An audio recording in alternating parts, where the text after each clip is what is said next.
우리 성경 한번 찾아보겠습니다. 우리 베드로전서 1장입니다.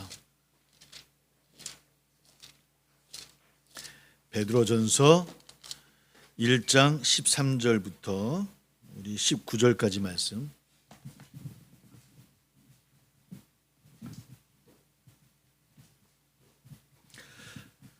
신약성경 377쪽이 되겠습니다. 377쪽 신약성경 377쪽 베드로전서 1장 13절부터 19절까지 1장 13절부터 19절까지 베드로전서 1장 13절 19절 같이 한번 봉독합니다. 시작.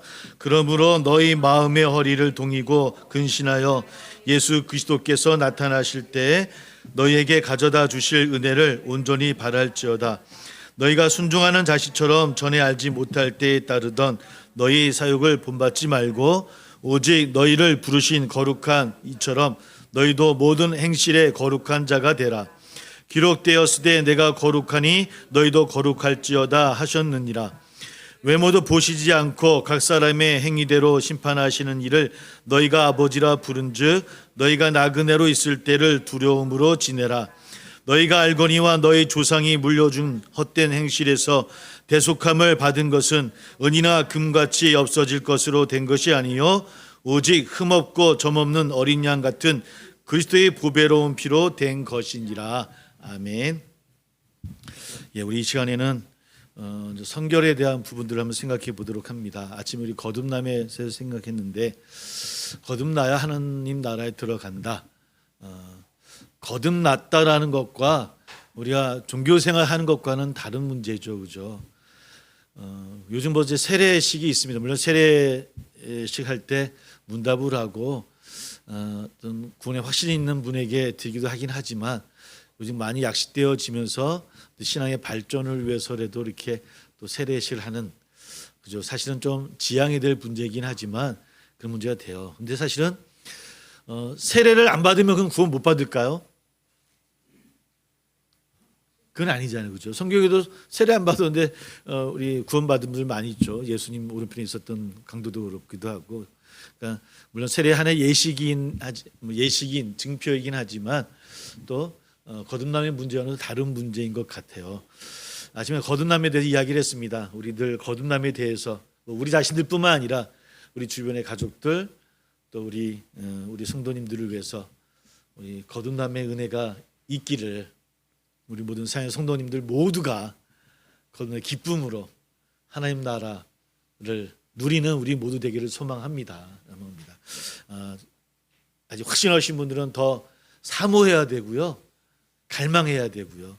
주님 은혜를 기도하고 사모해야 되지 않을까 하는 생각이 듭니다. 이제 성결에 대해서 얘기를 해볼게요. 성결은 중생을 통해서 얻어지는 하나님의 은혜예요. 그러니까 거듭난 사람에게 주어지는 하나님의 은혜예요. 그죠? 은혜예요. 중생의 결과이기도 하고 뭐 이렇게 얘기를 하긴 하는데 뭐 오늘도 읽었던 말씀 가운데 있지만 레위기 11장 14절 보면 내가 거룩하니 너희도 거룩하라.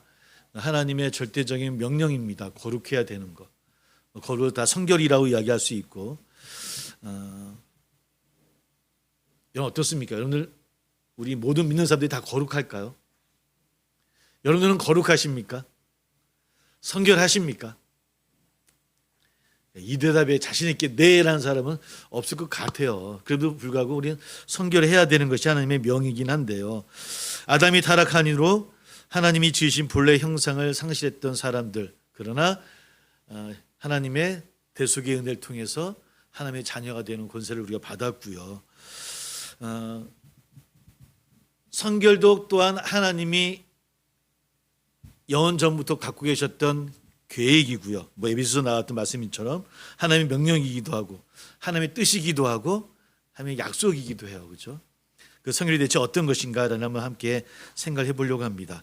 히브리어로는 카도슈라는 단어, 카도슈 많이 들어보셨을 거예요. 헬라어로는 하기야모스, 뭐 이게 헬라어인데 뭐 거룩함, 독특함, 구별함 이런 뜻을 갖고 있어요. 몇 번 말씀드렸죠. 거룩하다는 게 어떤 의미라 그랬어요? 구별하다는 뜻이. 구별되어지는 것이거든요. 이 땅에서 제가 제일 좋아했던 그 이제 검은 도화지에 흰 물고기 떨어졌을 때 모습, 이것이 거룩함이에요. 그러니까 세상 속에 살고 있음에도 불구하고 하나님의 백성으로 드러나는 모습, 이것이 성결이고 거룩함의 모습이거든요. 뭐 성화의 삶이라고 얘기하기도 하고 뭐 얘기를 합니다.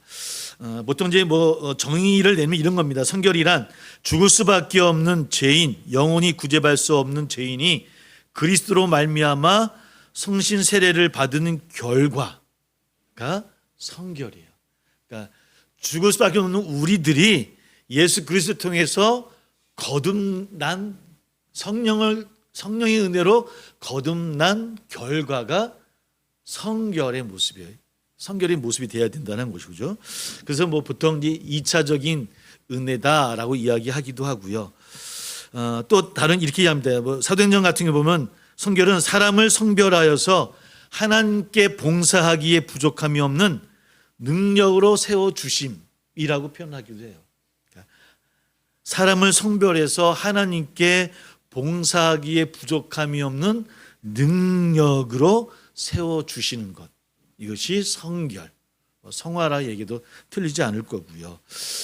당연히 성결은 두 가지의 성결이 있어요. 하나는 절대적인 성결이 있고 상대적인 성결이 있어요. 절대적 성결은 뭘까요? 누구를 이야기하는 걸까요? 뭐 예수님, 하나님, 예수님, 거룩하신 분 하나님이고, 상대적인 성결은 그럼 뭘까요? 내가 거룩하니 너도 거룩하다라고 하는 상대적인 원리에서 나오는, 그러니까 우리가 하나님을 믿는 자로서 하나님을 따라서 거룩해야 된다라고 하는 뭐 상대적인 성결이 있습니다. 하나님께서 성결하시기 때문에, 깨끗하신 분이시기 때문에 우리도 성결케 되어지는 그런 관계성으로 사람은 성결해지는 거예요. 그러니까 우리가 성결할 수 있다라고 하는 것은 스스로는 됩니까? 안 됩니까? 안 됩니다. 하나님과 관계되어질 때 이루어지는 은혜예요. 우리가 지난주에 우리 구원에 대해서 정리를 해봤잖아요, 그죠? 우리가 뭐 선행청도 얘기했고 중생도 얘기했고 성화도 얘기하고 쭉 얘기했어요. 구원에 대해서 얘기를 했습니다.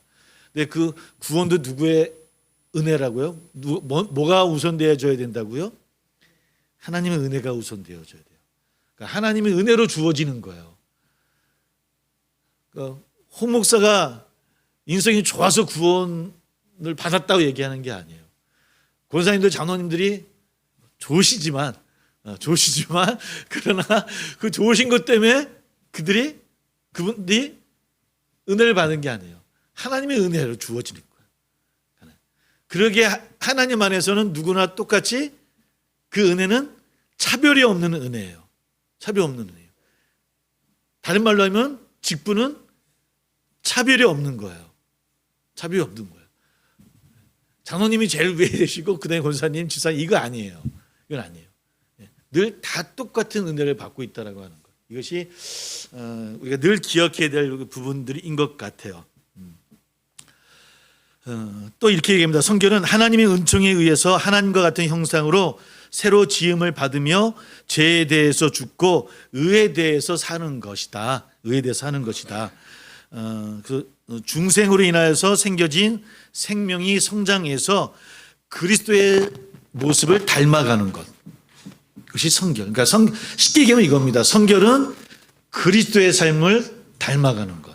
이것이 성결이에요. 그래서 중생은 성결의 시작이고요. 성결의 시작이고, 성결은 중생의 뭐가 될까요? 완성이 되어지는 거예요.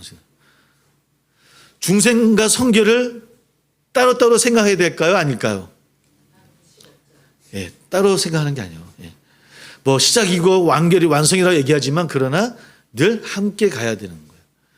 쉽게 해서 우리 믿음을 얘기하고 뭐 우리 성화를 얘기하잖아요, 그죠? 믿음과 믿음 생활을 얘기하잖아요, 그죠? 믿음이 좋은데 생활은 엉망이다. 이게 맞는 겁니까? 틀린 겁니까? 교회에서 믿음이 굉장히 좋으셔요. 와, 정말 기도도 잘하시고 정말 누구보다도 아멘도 크시고 찬양도 열심히 잘 부르셔요. 근데 직장에서는 소문이 안 좋아. 이 믿음 무슨 믿음입니까? 생각해 봐야 돼요. 고민을 해 보셔야 됩니다. 믿음과 생활은 같이 가야 되는 거예요. 같이 가야 되는 거예요. 또 이렇게 따지고 보면 우리 주변에 많은 분들이 믿고 그리스도인이 많으신데 참된 그리스도인들이 많으신 것 같아요? 적으신 것 같아요? 그런 것 같아요? 많잖아요. 많아요. 여러분들이 잘 못 보셔서 그렇지 굉장히 많지만 몇 분이 잘못하셔서 오해를 받을 때가 많다는 거예요. 믿음과 생활이 따로 가니까 자꾸. 근데 중요해요. 이게 아무것도 아닌 거지만 사실은 우리가 신앙생활의 이게 전체예요. 전도의 전체이기도 해요. 사실은. 우리가 코로나 지나서 참 전도하기 어렵다고 얘기를 하고 뭐 이렇게 하는데 우리가 지금 우리 교단 우리 성결교회 주제가 뭐라 그랬습니까? 따라볼까요? 한 성도, 한 영혼, 주께로 전도합시다. 전도하자 얘기했죠. 근데 그 안에는 성결교회잖아요. 성결이에요, 성결. 한 성도가 한 영혼 앞에서라도 성결한 삶을 사는 것이 주께로 그들을 향하게 하는 거라는 거. 이 삶이 정말 중요한 거 아니에요. 그게 어렵다고 하는 것이죠. 중생은 성결의 시작이고 성교는 중생의 완성이라고 하는 거 우리가 잊지 않으면 좋을 것 같고요. 그래서 성교는 끊임없이 죄악에 대해서 죄에 대해서 늘 위기감을 갖고 늘 도전을 받는 것이기도 하고요. 그래서 생활과 인격에 하나님이 원하시는 생활과 인격에 도달하도록 끊임없이 노력하는 생활 풀었으면 그런 것이 바로 성결이라고 하는 겁니다. 그러면 이 성결을 어떻게 이룰 수 있겠는가? 어떻게 이루어지는 것인가? 몇 가지만 살펴볼게요. 그냥 이거는 굉장히 정의론입니다. 첫 번째는 하나님 말씀으로 성결케 된다고 이야기합니다. 하나님 말씀으로 성결케 되어진다. 요문 15장 3절을 보면 저희를 진리로 거룩하게 하옵소서. 17절을 보면 저희를 진리로 기록하게 하옵소서.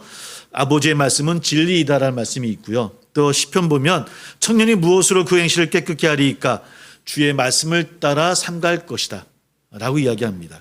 너희는 내게 일러준 말로 이미 깨끗하여졌다라고 요한복음이 이야기하듯이 말씀으로 하는 것, 그죠? 우리가 늘 아까 얘기했던 것처럼 교회 생활을 잘한다고 해서 기도 굉장히 열심히 한다고 해서 거룩하게 되어지고 구별되어진다라고 하는 것은 물론 그렇게도 되지만 그것으로 다는 아니라는 거예요. 그러니까 말씀으로 변화되어지는 거예요. 그러니까 우리가 기도도 열심히 해야 되지만 말씀 공부도 열심히 하셔야 돼요. 말씀 잘 읽으셔야 돼요.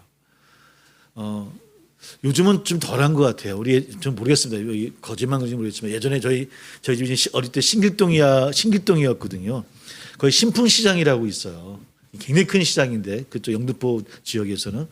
근데 저희 어머님이 시장에서 구두가게에서 장사를 하셨었는데 그래서 제가 시장을 이렇게 가면은 내가 지금도 기억 안 나는 게 많은 분들이 예수를 믿었던 분들이었던 것 같고 저 어머니도 마찬가지고 손님이 안 오시면 뭐 하고 계셨었냐면 성경 보고 계셨어요. 진짜로. 다들 성경 보고 계셨어요. 그만큼 우리가 지금 예전보다 더 많은 설교를 듣고 더 많은 성경 해석을 우리가 공부하기도 하지만 정말 우리가 말씀을 예전보다 많이 읽는다고 얘기할 수 있을까? 정말 그럴까? 아니더라는 거예요. 그분들이 그냥 앉아서 기도만 하셨던 분들이 아니라는 거예요. 어떻게 보면 말씀 앞에 말씀을 읽고 말씀 앞에 서려고 노력했던 분들이 저희 선배들 부모님이셨던 것 같아요. 근데 우리는 정말 어떤가? 저도 반성하고요. 저도 반성하고 우리 모두가. 그러니까 기도도 중요하고 중요하지만 성경 읽기도 게을리지 않으면 안 되지 않겠는가. 어떤 분은 성령은 곧 성경이다라고 이야기하는 분도 계셔요. 좀 그 말 동의합니다. 성경이 곧 그러니까 성령 충만은 말씀 충만이거든요. 말씀 충만이다. 그러니까 성결은 말씀을 통해서 성결할 수 있다라고 하는 것. 우리 늘 읽지 마면 좋을 것 같고요. 당연히 아까 기도함으로 당연히 얻어지는 겁니다. 가능합니다. 이사야가 성전에서 기도할 때 뭐 여러 놀라운 일들이 일어났던 것처럼 또 구하라 찾으라 했던 말씀처럼 또 예수님이 예루살렘 떠나지 말고 내가 들은 바 명령한 대로 기도하라, 기다려라 말씀하셨던 것처럼 기도할 때 성령이 임했고 그들이 성결의 삶으로 변화되어졌다고 하는 것 중요합니다. 존 웨슬리 목사님도 이렇게 얘기했던 것 같아요. 목회 생활 중에 교인들에게 강조한 은혜 받는 비결을 몇 가지 생각했는데 이야기했는데 교회에 충실히 참석하라, 성도 간에 충실히 교제하라, 그리고 가장 중요히 여겼던 게 금식과 기도 생활에 열중하라, 그리고 성경 열심히 읽어라, 선하게 생활하라. 이것이 늘 존 웨슬리 목사님이 그 설교안에 늘 강조했던 것들이에요. 우리가 알고 있는 것들이긴 하지만 사실은 우리도 그렇게 못하고 있죠. 그렇죠? 이 중에서도 가장 존 웨슬리 목사님은 가장 비중 있게 다뤘던 게 뭐냐면 금식과 기도였어요. 사실은. 그래서 성결교는 사실에서 예전에 그런 말씀하셨거든요. 뜨거운 교단이라고, 기도하는 교단이라고, 이런 얘기를 했던 저도 기억이 납니다. 저도 원래 감리교 출신인데 저희 본래 그 원교회 목사님께서 이제 저 신학교 갑니다라고 가져가니까 단지 감신을 가는 거죠. 저는 감신 가는데 그분이 그렇게 얘기했거든요. 서울신대 가라. 감리교는 대문만 하니까 그 기도하는 성결교로 가라. 성결교로 가라. 그래서 제가 서울신대 갔어요. 감신을 갔을 걸 하는 후회도 많이 하긴 했는데 그때 그랬거든요. 그러니까 성결교 하면은 기도하고 뜨거운 교단이라고 늘 이렇게 있습니다. 우리 그 이름에 맞게 우리가 기도하는 우리 되길 바라겠고요. 성경은 믿음으로 받습니다. 믿음으로만 받습니다. 만자가 꼭 들어갑니다. 믿음으로만 받는 겁니다. 바울이 이렇게 얘기합니다. 로마서 6장에서 우리는 알거니와 우리 옛사람이 예수와 함께 십자가에 못 박힌 것은 죄의 몸이 멸하여 다시는 우리가 죄에게 종노릇 아니하려 함이니 중략하고요. 죄에 대해서는 죽은 자여 그리스도 예수 안에서 하나님에 대하여는 산 자로 여길지니라. 그리고 사도행전 보면 15장 믿음으로 저희 마음을 깨끗이 하사라고 기록되어진 것처럼 성결은 믿음으로 받습니다. 이건 좀 넘어갈게요. 또 중요한 것은 네 번째로는 순간적으로 받는 겁니다. 성결은. 농사꾼인 기드온이 타작마당에서 또 이스라엘 영도자 모세가 호렙산 불꽃 가운데서 또 포학자 바울이 다메섹 도상에서 순간적으로 받은 것처럼 성결은 성령은 순간적으로 받아요. 그렇죠? 순간적으로 받습니다. 마틴 루터가 친구와 같이 이제 보내거리를 이렇게 걷고 있는 중이었대요. 근데 갑자기 막 하늘에서 검은 구름이 몰려들고 비가 갑자기 막 내립니다. 갈 길을 이제 차단당해서 이제 친구와 같이 처마 밑에 웅크려 앉아 있었는데 루터에게 놀라운 사건이 일어납니다. 갑자기 번개 쳐서요. 옆에 있던 친구가 죽음을 당해요. 유명한 루터의 그 이야기인데, 근데 루터의 고백이 그 순간 깨달았다 그래요. 그 죽는 순간 인간이 뭔가, 신앙이 뭔가. 난 무엇을 향해서 나가고 있는가? 그 순간을 통해서 그가 법학을 버리고 신학을 가게 되는 길이 되어졌고요. 그 사건이 신 앞에 성실한 성결한 사람으로 서게 되어지는 계기가 되어졌다라고 루터는 이렇게 고백을 하죠. 순간적으로 찾아오는 엄청난 그런 사건들이 있는 것처럼 우리 성결도 순간적으로 받는다고 봅니다. 어려운 문제인데 우리가 거듭남의 은혜를 통해서 성결은 순간적으로 받는 은혜예요. 하나님의 은혜로 우리는 받아들여집니다. 그러므로 성결은 성령으로 받는다고 고백하는 거예요. 성령으로 받는 겁니다. 성령이 새롭게 하심으로 하셨나니라고 이야기하고 있고요. 성령과 불러 너에게 세례를 주신다고 말씀하고요. 여러 가지 이렇게 성령으로 성결의 삶을 살 수 있다는 우리의 힘으로 살 수 없어요. 우리 힘으로는 연약합니다. 이런 고백들을 우리가 했으면 좋을 것 같고요. 그러면 이제 그런 성결한 삶을 우리가 은혜를 입는다고 한다면 잘 유지를 해야 되지 않겠습니까? 그렇죠? 우리 마태복음 16장 24절에 날마다 십자가를 져야 된다라고 이야기를 해요. 또 로마서 8장 보면 바울이 몸의 행실을 성령으로 죽이며 살았다라고 로마인 앞에 고백하고 있던 것처럼 늘 나를 죽이며 십자가를 지는 삶을 사는 것이 성결을 유지하는 방법이 아닌가, 우리가 가르쳐준 말씀입니다. 갈라디아 교인들에게는 십자가에 못 박는 생활이다라고까지 얘기를 해요. 그분들에게는. 우리는 그런 삶을 살지 못하지만 이 땅에 사는 우리들이 십자가에 지는 삶이 어떤 삶인가를 늘 고민하며 살아가야 되지 않겠는가. 그것이 성결을 유지하는 삶이다라고 하는 것. 모든 악한 모양이라도 작은 것이라도 버리라고 했던 바울처럼 우리 가운데 작은 것이라도 있다고 한다면 하나님 앞에서 내려놓고 우리 성결의 삶을 누릴 수 있는 우리 모두가 참 되었으면 좋겠습니다. 뭐 작은 죄는 세균처럼 번져나지 않습니까? 그죠? 작은 거짓말이 벗어나듯이. 저도 여러 가지 많이 경험했거든요. 조그만 거짓말이요, 점점 커지더라고요. 나중에는 진짜로 받아들이고요. 진짜로 받아들이더라고요. 저는 그게 군대에서만 경험했거든요. 작은 거짓말이었는데 제가 진짜 한 10년 넘게요, 제가 나도 모르게 얼떨결에 한 거짓말이었는데 10년 넘게 내가 그걸 진짜로 알고 있었더라니까요. 제가요. 어느 순간 딱 깨닫더라니까요. 이게 진짜가 아니었구나. 근데 내가 왜 진짜로 생각했지라는 게 그게 우리의 죄인 것 같아요. 우리가 그것을 늘 위감을 가지면서 거룩할 수 있는 우리 모든 성도들이 다 되기를 주의 이름으로 소망합니다. 예. 뭐 혹시 성결에 관한 부분에 있어서 혹시 함께 나눌 수 있는 이야기 있으면 함께 나누면 좋겠습니다. 뭐 좋은 경험도 괜찮으시고요. 예. 성결이 잘못 들었는지 모르겠는데 순간 예. 어떤 성화나 훈련 그런 방향이 틀린 개념인가? 아니요, 같은 개념인데 순간적으로 받지만 대신 그걸 유지를 해야 되죠. 그러니까 성결은 중생의 완성이라고 말씀드렸잖아요. 중생한자가 받는 은혜예요. 그러니까 거듭남의 은혜를 받은 사람이 함께 받는 은혜가 성결의 은혜예요.